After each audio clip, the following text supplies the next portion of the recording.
Hey everybody, welcome back to In the Gutter. This is part two of items I found in my portfolio. So this is odds and ends, original comic book artwork.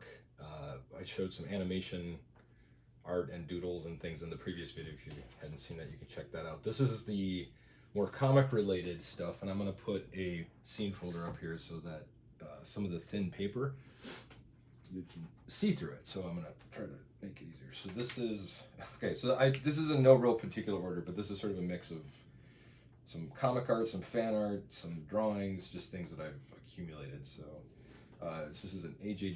Kumar Batgirl that he did on a comic book backing board. So A.J. worked with me in the retail comics industry and went on to have a career in animation. This is Elektra, and I feel bad because I'm not 100% sure who drew this. I can think of 3 people that it might be, but I don't know for sure, so I'm not going to say anything. But it is a cool Elektra sketch. This one I kind of forgot about. This is like a reproduction of an Animal Man cover by a customer at my store who is a CalArts student, but she did a really nice job on that. She just drew it up and gave it to me because I was a big fan of Animal Man, and there you go. So this is just a fun piece of fan art that she did. I found this. I didn't even remember I had this. This was Charles Vess prelim drawing for one of his painted covers he did for Swamp Thing, number 137. So this is, and he gave it to Stuart Moore, who's an art dealer, and I guess I bought it from Stuart, most likely. So there you go. But that's a cool drawing. I love the creep under the table. It's good stuff. Mike Manley. He's done a bunch of animation work for sure, but I believe he's done a lot of work in comics. But that's one of his, God, what's her name? I want to say Livewire, but from the Batman animated series, Superman animated series, worked on a lot of those projects. So sorry that the name of the character just dipped out of my head for a second, but it's a beautiful little ink sketch from 1999. Dig that. And, oh yeah, so here's some stuff from the store. Maybe I'll put this all together. Hold on a second. Let me skip this for now, so it sort of makes more sense. Sorry. This show's always so well rehearsed. All right, back to some fun. Here's another A.J. Kumar. This is a Batman, I guess, a companion piece to the Batgirl.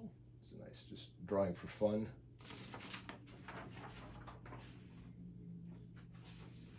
Then Scott Morris did a big old like indie ink painting of the Preacher characters with Jesse and I forget the Cassidy and I forget her name. I should really take notes before I start these things, but anyway, it's a beautiful piece of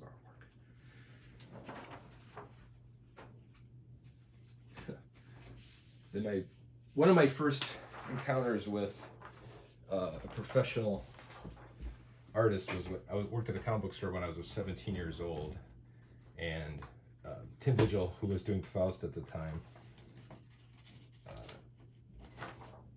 did a signing at the store, and we were all getting different character sketches done by him, and I had mine in the queue, and I went to lunch, and when I came back, everyone was laughing, and then Tim rolled this out and showed me what he had done for me, and it's Captain America giving me the finger, and he's telling me what I can do with myself. So this is, I think, my first piece of original comic book art, published or unpublished. This is my first one. So that's from '89. So maybe not my first, but pretty close, if not. Well, sticking with the AJ theme, here we have a Captain America sketch that he did. Some of the medical era, World War II stuff, which I dig. And then one more. He presented this one as a gift, so it's on a nice frame in a backboard. But this is a Batgirl and Mr. Freeze drawing that he had been working on for quite a while and stated this will be done any day now. So, but looks pretty done to me. I dig it. It's a fantastic piece. I love it. And this is a commission piece from Dave Williams, who I believe worked with the guys at Warner at the time, but he does a lot of comic book work, and that's like a female Captain America in all her glory. That's from '98, I believe. Okay, so why switch these around? So when I'd had people come into the comic book store either for a signing or they would just drop by, a lot of times they would do something for me.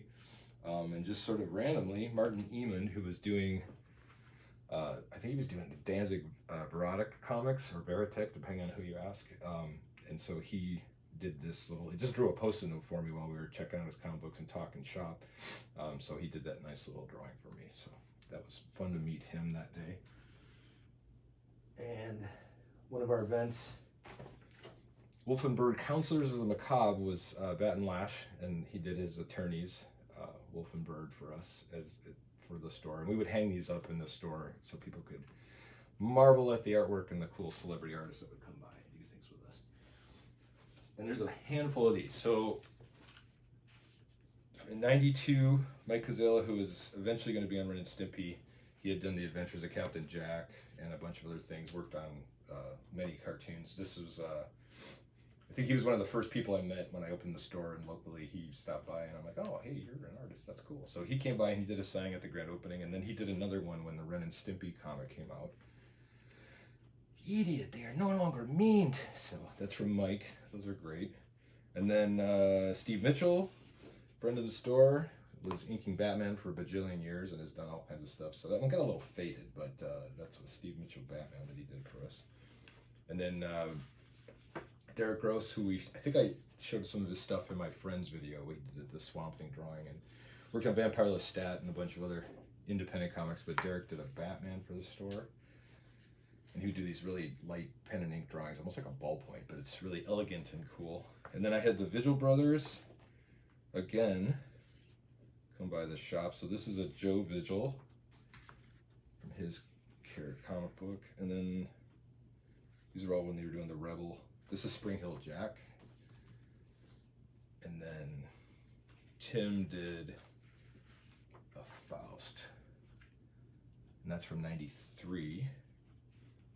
And then going back a little earlier, so when Evil Ernie came out, Brian Polito is one of the most, what would you call, I would say not prolific, but he promoted himself and promotes himself better than anybody I've ever met. And he was really great.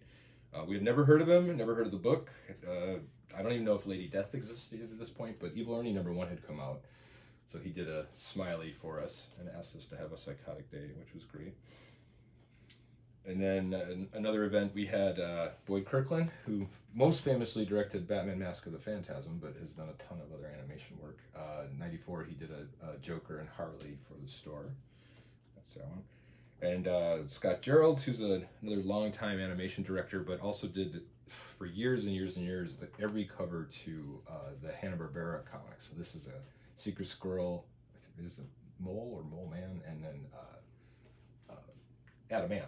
So that's a really nice, and this is like the ease of his work and how on model he draws and everything is just fantastic. So this is literally a sketch, but it's fully inked and everything's pretty much print perfect, but it was done just for the store. And longtime friend of the store, Bill Morrison, Bongo Comics fame. This is, he did a Radioactive Man for us, and he's like, what do you mean we're sold out of Spawn? So The Gang at Brave New World from Bill Morrison. That was cool. And then in '92 at our grand opening, this was a great get. I really enjoyed having him. He's one of the sweetest people I ever met in the industry, and this is Stan Sakai doing his characters from Usagi Yojimbo.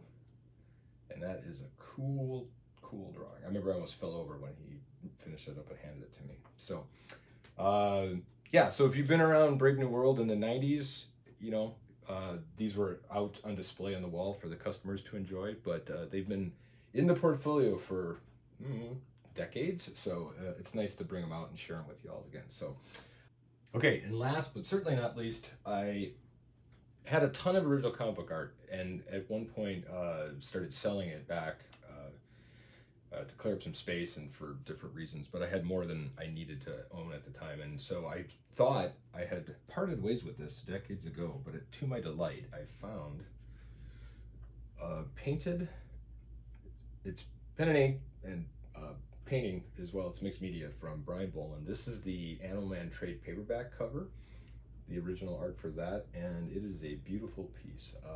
I was always blown away by this, the screaming baboon and the details. I mean, Brian Bolland, what can you say? But so happy to have found this, and it was a big surprise because, like I said, I didn't think I owned this anymore, and it's probably something I would have regretted selling if I had. So it's really cool to find this. So just wanted to share that with you. That's kind of a banger to go out on, I think.